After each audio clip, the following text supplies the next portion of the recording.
Functions और relation, हम कैसे पता करेंगे कि एक रिलेशन फंक्शन होता है कि नहीं, और फंक्शन के कैसे नोटेशन होते हैं, कुछ ग्राफ्स भी देखेंगे।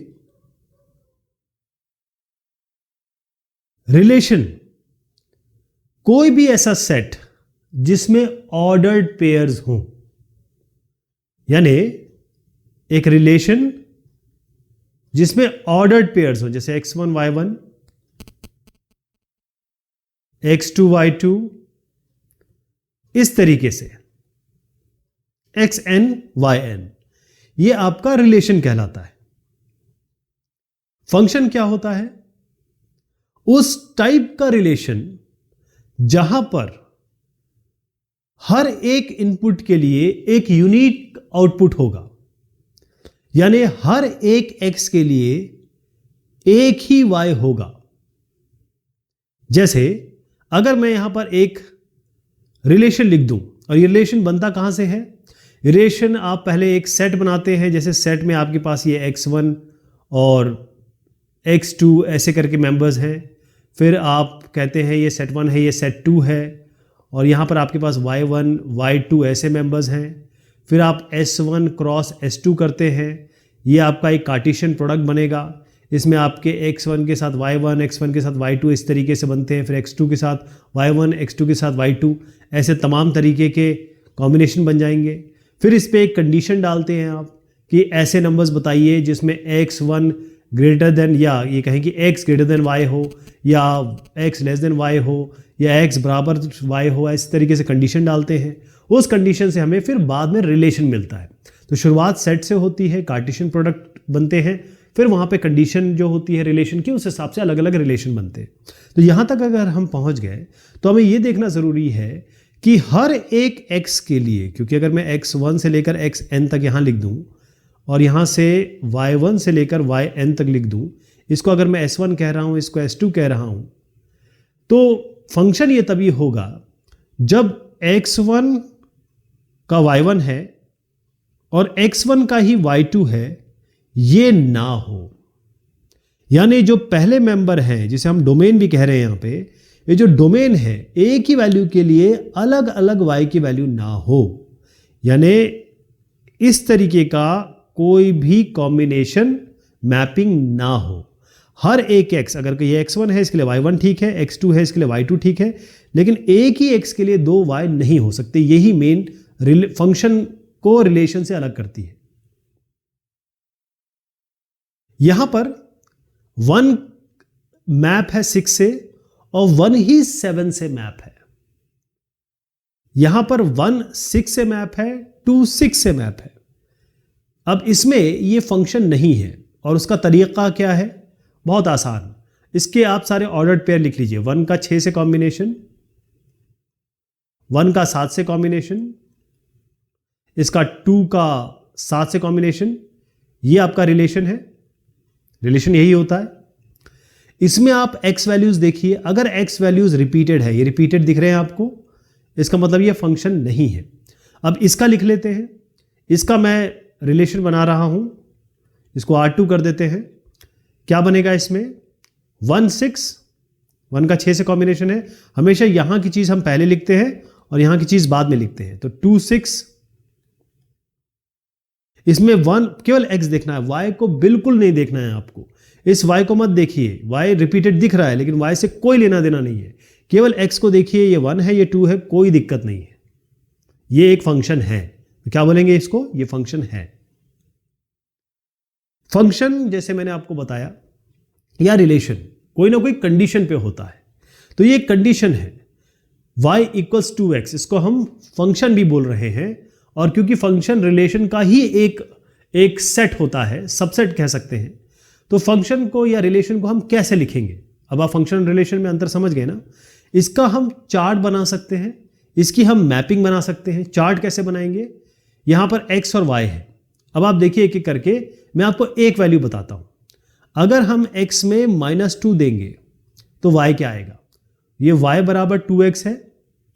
x की जगह मैं रखने वाला हूं -2, -2, और यहां पर 2 है ही, तो y कितना आना चाहिए? y आना चाहिए -4, तो y कितना आएगा यहाँ पर -4, -4। इसी तरीके से यहाँ x की जगह -1 रखें तो आपका -2, 0 रखेंगे तो 0 ही आएगा, 1 रखेंगे तो 2 आएगा, 2 रखेंगे तो 4 आएगा। तो ये आपका XY चार्ट हो गया। या इसको ये भी कह सकते हैं कि अगर इसको आप ऐसे लिखेंगे -2, -4, -1, -2, इस तरीके से आगे करते करते लास्ट में आएगा 2, 4। ये क्या बन गया? यही रिलेशन है, यही रिलेशन है।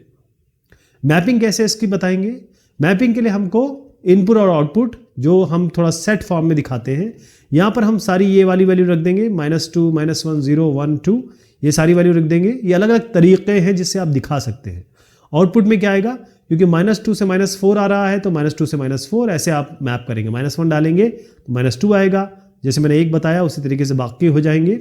1 रखेंगे तो 2 × 1 y यानी 2, 2 रखेंगे तो 4। इस तरीके के से आप XY चार्ट और मैपिंग बनाएंगे। ये आपका फंक्शन है। फंक्शन क्यों है?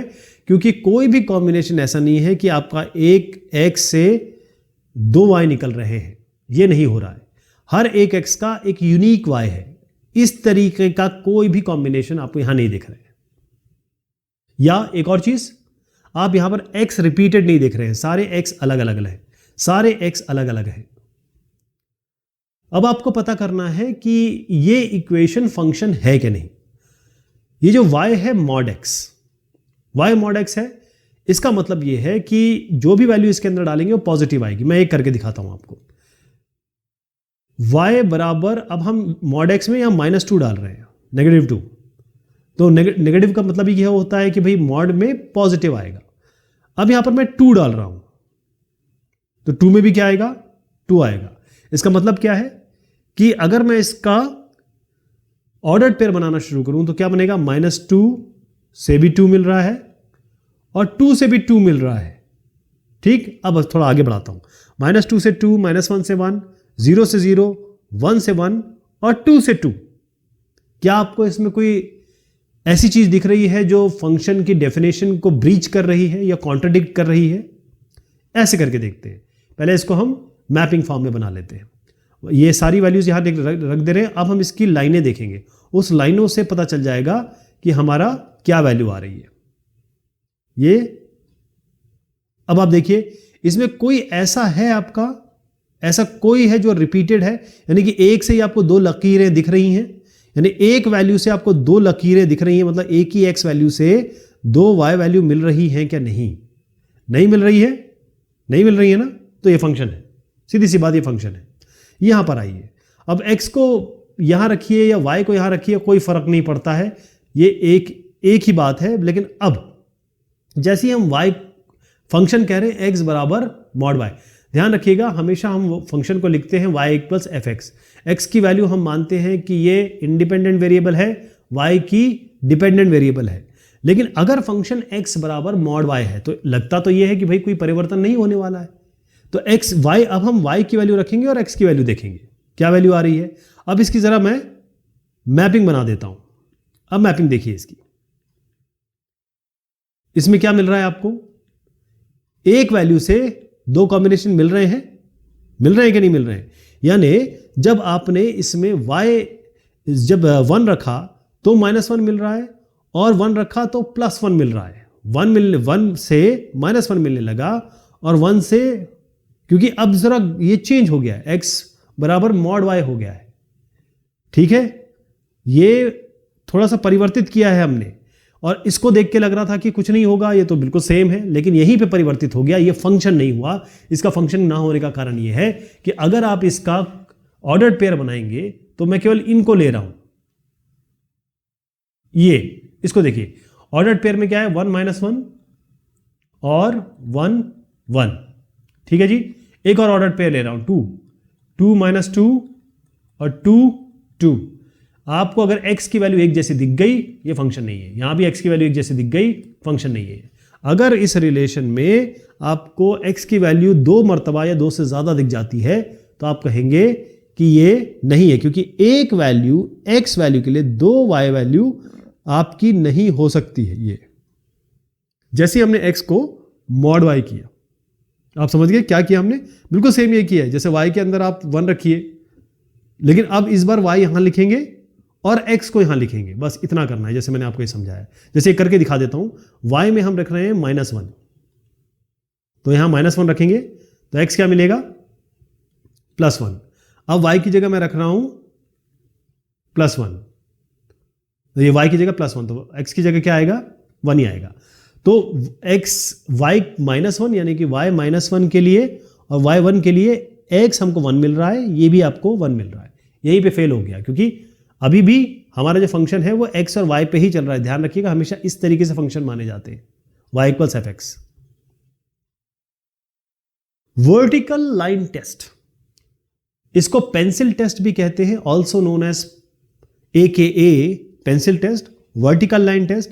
इससे हम ग्राफ से देख के पता लगा लेते हैं कि ये फंक्शन है कि नहीं। बहुत आसान तरीका है और उसका मैं कॉन्सेप्ट भी बताऊंगा। ये लाइन देखिएगा, यहां ये एक लाइन पास हो रही है। क्या लाइन है ये, इसको हम वर्टिकल लाइन कह रहे हैं। एक वर्टिकल लाइन हम -x से लेकर +x तक इसको मूव करा रहे हैं। वो यहां से यहां तक आई, फिर से दिखाता हूं आपको, बहुत ध्यान से देखिए। एक लाइन आपको दिखाई देगी, जब ये लाइन इस ग्राफ से पास हो रही है तो अगर ये एक जगह इंटरसेक्ट करती है हर बार, तो आप ये कहेंगे कि ये फंक्शन है। अगर ये 2 बार इंटरसेक्ट कर रही है तो आप ये कहेंगे ये फंक्शन नहीं है। कैसे, यहां पर देखिए एक लाइन है और जब भी हम इससे एक स्ट्रेट लाइन पास करेंगे तो आप क्या बोलेंगे, ये फंक्शन है। कैसे, ये लाइन है, यहां आई, यहां आई और यहां आई, एक ही जगह इंटरसेक्शन हो रहा है। इसका तात्पर्य क्या है, इसका मतलब ये हर एक x वैल्यू के लिए एक यूनिक y वैल्यू है। हर एक x वैल्यू के लिए एक यूनिक y वैल्यू है। x1 के लिए y1, x2 के लिए y2। एक और देखते हैं, ये लाइन देखिए। यहां पर जब हमने लाइन यहां से भेजी, फिर से देखिएगा, यहां से लाइन भेजी और जैसे ही यहां पर आई तो एक लाइन हमारी ऑलरेडी ये थी और उसके ऊपर हमने दूसरी जो लाइन भेजी, यानी कि जो हमारी वर्टिकल लाइन है, जब ये इसके ऊपर इंटरसेक्ट कर रही है तो एक लाइन जब दूसरे के ऊपर आती है तो वो इनफाइनाइट इंटरसेक्शन पॉइंट देती है। एक लाइन दूसरे के ऊपर जब आती है तो इनफाइनाइट देती है। मतलब एक ही x वैल्यू के लिए मल्टीपल इनफाइनाइट y वैल्यूज हैं। एक ही x के लिए y y y y ऐसे वैल्यू है और ये तो फंक्शन में हो नहीं सकता। तो vertical line test pencil test के लिए ही बताता है कि भाई आपकी एक x वैल्यू के लिए 2 y वैल्यू तो नहीं है, मल्टीपल y वैल्यू तो नहीं है, यहां तो इनफाइनाइट वैल्यू है, नॉट अ फंक्शन। यहां पर आइए एक लाइन और लेके आते हैं। क्या ये इंटरसेक्ट कर रही है 2 जगह या 2 से ज्यादा या 1 से ज्यादा? नहीं कर रही है। इसका मतलब ये फंक्शन है आपका। यहां पर आइए, अब यहां से लाइन पास होगी तो देखिएगा ये कैसे आगे बढ़ती है।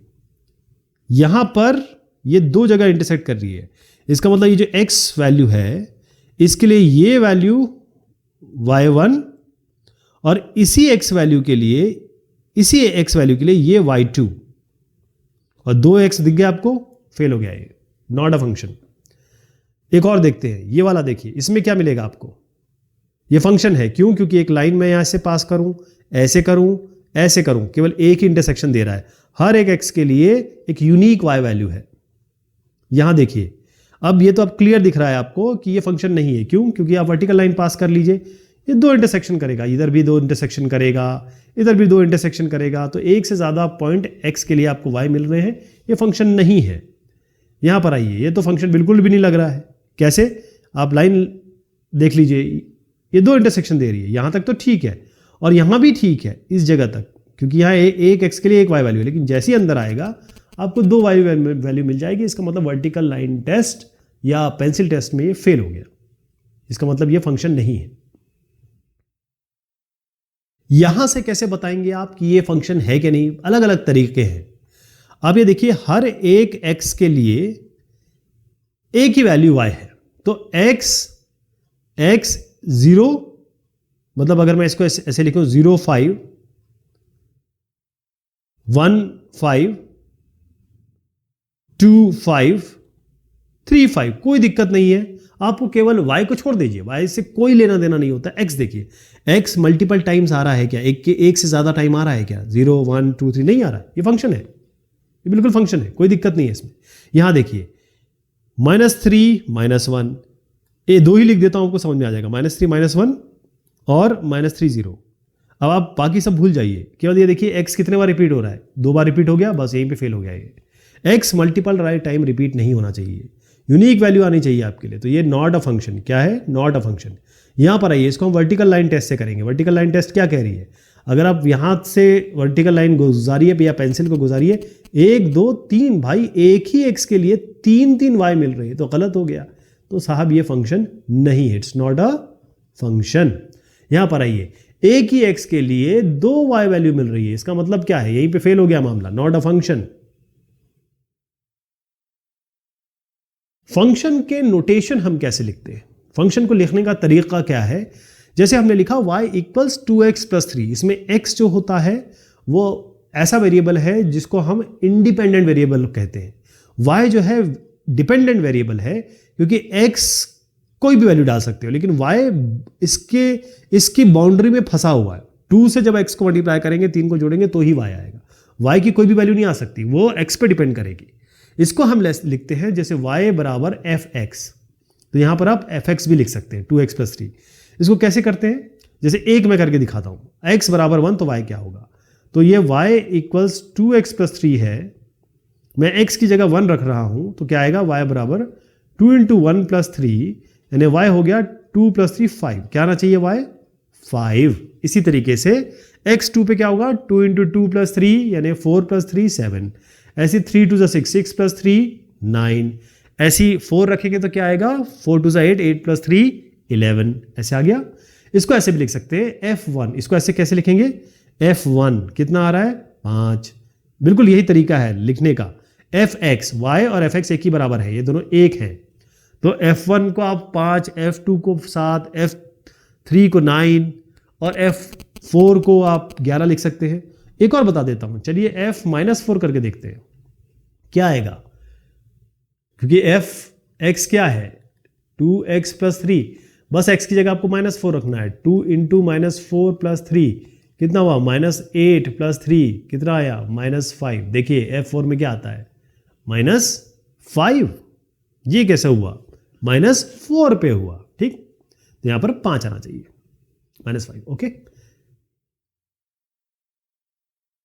अब अगर आपके पास मल्टीपल फंक्शन है, उनको आपस में कंबाइन कैसे करेंगे, उसमें वैल्यू कैसे डालेंगे, पहले तो उनकी वैल्यू निकालनी होगी।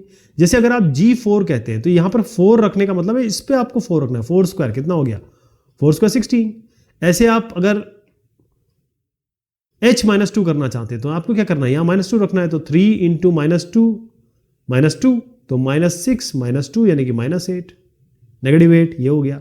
g-3 यहां पर -3 रखना है, इसका मतलब -3 का स्क्वायर, यहां x की जगह -3 रखना है, तो -3 का स्क्वायर करना है, तो क्या आएगा आपका +9, 3 3 9। h5 इसकी जगह आप 5 रख दीजिए, 3 × 5 -2 कितना बनता है, 5 3 15, 15 -2 कितना होता है 13। अब h4 + g1, यहां पर h4 इसमें आप 4 रखेंगे, यहां 4 रखेंगे, और g1 यहां पर आप 1 रखेंगे, तो क्या आएगा, h4 से आपको मिलेगा 10 और g1 से क्या मिलेगा आपको 1² का 1 ही होता है, ये 11 मिलेगा आपको। h-5 यहां पर आपको -5 रखना है, तो 3 × -5 -2 × -2 क्या है, g-2, ये -2 का होल स्क्वायर, ये चीज है आपकी। तो क्या वैल्यू मिलेगी आपको, ये मिलेगा 17, देख लीजिए, -17 -5 5 -15 -2 -17, ये -2 का स्क्वायर क्या होगा, ये आपका मल्टीप्लीकेशन 4 से होगा। GH3, तो पहले H3 डालिए, H3 करके देखते हैं, H3 में क्या मिलेगा आपको, 3 × 3 -2 यानी कि 9 - 2 7। अब ये जो 7 है, यहां पर 7 आएगा आपका, उसको G में डालना है, यानी कि इस जगह पे जो G यहां पर 7 आएगा, तो अब इसको G में डालना है, तो यहां पर अब 7 डालेंगे, तो G आपको 7 निकालना है, तो क्या आएगा 7² यानी 49। HG2, पहले G के अंदर 2 डालिए, क्या आएगा G2 यानी कि 2 2 4 आ गया, इसका मतलब आपको यहाँ H4 निकालना है, तो आप यहाँ पर 4 डालिए, H4 निकालना है, तो 3 × 4 -2 12 -2 कितना आ गया साहब, ये आ गया आपका 10। इन फंक्शन को कैसे इवैल्यूएट करेंगे, एक बताता हूं मैं आपको।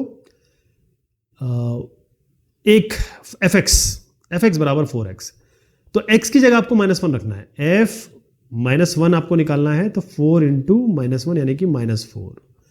f आपको 0 निकालना है, यानी कि 4 इंटू 0 यानी कि 0। अब आपको f2 निकालना है, x की वैल्यू रख रहा हूं मैं, तो निकालना है 4 इंटू 0 यानी कि 0, नहीं 2 है, 4 इंटू 2, 4 2 8, तो क्या वैल्यू आ गई -408। ऐसे 3x -9 निकाल लेंगे, x की जगह पहले -1 रखेंगे, फिर 0 रखेंगे, फिर 2 रखेंगे, ऐसे यहाँ पे पहले -1 रखेंगे, 0 रखेंगे, 2 रखेंगे, तो ये वैल्यूज आएंगी। इस तरीके से ये आपको डोमेन डिसाइडेड है, उस पर ये वैल्यूज आएंगी, इस पर इसका रेंज ही आएगा। एक फंक्शन का ग्राफ कैसे बनाएंगे, तो यहां पर एक लीनियर फंक्शन है, इसका ग्राफ कैसे बनता है मैं आपको बताता हूं। सबसे पहले आप देखिए, ये f(x) बराबर -x + 3 है, यानी y बराबर f(x) और इसी को हम कह रहे हैं -x + 3। तो सबसे बढ़िया तरीका है, इसका एक टेबल बनाइए। टेबल में आप क्या करेंगे, हर बार x की वैल्यू देंगे और निकालेंगे y, ये y ही है, y की वैल्यू क्या आती है। जैसे हम -3 देते हैं, -3 देते हैं, तो -3 में क्या आएगा, ये आएगा -3 दिया, और नेगेटिव ऑलरेडी है, तो नेगेटिव पॉजिटिव हो गया, और ये +3, इसकी जगह x की जगह -3 रखा, नेगेटिव पॉजिटिव हो गया, तो ये कितना बन गया आपका 6, ये आ गया आपका 6। अब यहां पर हम रख रहे हैं x की जगह -2, नेगेटिव पॉजिटिव हो गया, 2 + 3 कितना आया 5। अब यहां x की जगह रख रहे हैं हम -1, तो नेगेटिव पॉजिटिव हो गया, तो 1 + 3 कितना आ गया 4। ऐसे अब 0 रखेंगे, तो यहां पर आ गया -0, तो 0 ही होगा, 0 + 3 ये आपका आ गया 3। अब 1 रखेंगे, 1 -1 + 3 कितना आया 2। ऐसे आप यहां 2 रखेंगे, -2 + 3 कितना हुआ 1। ऐसे अब यहां रखेंगे 3, तो -3 + 3 कितना हो गया 0, ये हो गया। अब आपको ग्राफ बनाना है, ग्राफ में आप ये पॉइंट मार्क कर दीजिए, इक्वी डिस्टेंस पे मार्क करिए अगर हाथों से बनाना है, ऐसे करके। और ये जो इसको हम कहते हैं x कोऑर्डिनेट या x एक्सिस, ये x कोऑर्डिनेट्स, तो इसको हम x एक्सिस कहते हैं, इसको fx को हम y एक्सिस कहते हैं, इन दोनों को मिला के हम एक्सेस कहते हैं, दोनों x एक्सिस y एक्सिस। तो इस पर हम x कोऑर्डिनेट डालेंगे और उसका करस्पॉन्डिंग y कोऑर्डिनेट डालेंगे। तो यहां से शुरू करते हैं, -2 और 5, x है -2, देखिए ये 1 है, ये 2 है, 3 4 5 6, ये -1 -2 -3 -4 -5 -6, ये आपका 1 2 3 4 5, ये -1 -2 -3 -4 -5। अब आइए, बस अब आपको क्या करना है, इसको देखिए, -3 6, बस इसको अभी छोड़ देते हैं, यहां से शुरू करते हैं। -2 5, -2 कॉमन 5, x है -2, यहां पर आ जाइए, y कितना है 5, यहां आ जाइए, यहां से एक लाइन बनाइए, यहां से एक लाइन बनाइए, और दोनों का जो इंटरसेक्शन पॉइंट है वही आपका पॉइंट होगा, पहला पॉइंट। ये पॉइंट, पहला पॉइंट आ गया। दूसरे पे आते हैं, -1 4, x है -1, ये x -1, y है 4, ये आपका 4 हो गया। इसको आगे बढ़ाइए, इसको आगे बढ़ाइए, देखिए इंटरसेक्शन पॉइंट कौन सा होता है, ये आपका हो गया दूसरा पॉइंट। तीसरा पॉइंट है आपका -1 4 हो गया, 0 3, x 0 है, यानी कि ये पॉइंट, y 3 है आपका, तो ये वाला आपका पॉइंट हो गया तीसरा पॉइंट ये हो गया। चौथा क्या हुआ, 1 2, x 1 है, y 2 है, कौन सा पॉइंट हुआ, ये पॉइंट। x 2 y 1, x 2 है, y 1 है, तो यहां कहीं आना चाहिए, ये पॉइंट होगा, ये आपका ये वाला पॉइंट हो गया। 3 0, x 3 और y 0, तो यही पॉइंट हो गया जिसपे मैंने अभी अपना लाइन रखी है, यही हो गया। अब हमें क्या करना है कि सीधा एक लाइन यहां से यहां तक खींच देनी है, ये आपका एक लीनियर फंक्शन बन जाएगा, ये आपका लीनियर फंक्शन है। तो एक ग्राफ को, या लीनियर फंक्शन हो या कोई भी ग्राफ हो, उसको बनाने का तरीका यही होता है, आपको x और y की वैल्यू, मतलब जो भी फंक्शन है उसमें वैल्यूज दीजिए, y की वैल्यू निकालिए, उनको कोऑर्डिनेट फॉर्म में लिख के यहाँ प्लॉट कर दीजिए। ये Cartesian system of representation linear function का। चलिए साहब, ये बात हो गई आपके फंक्शन की। मेहरबानी।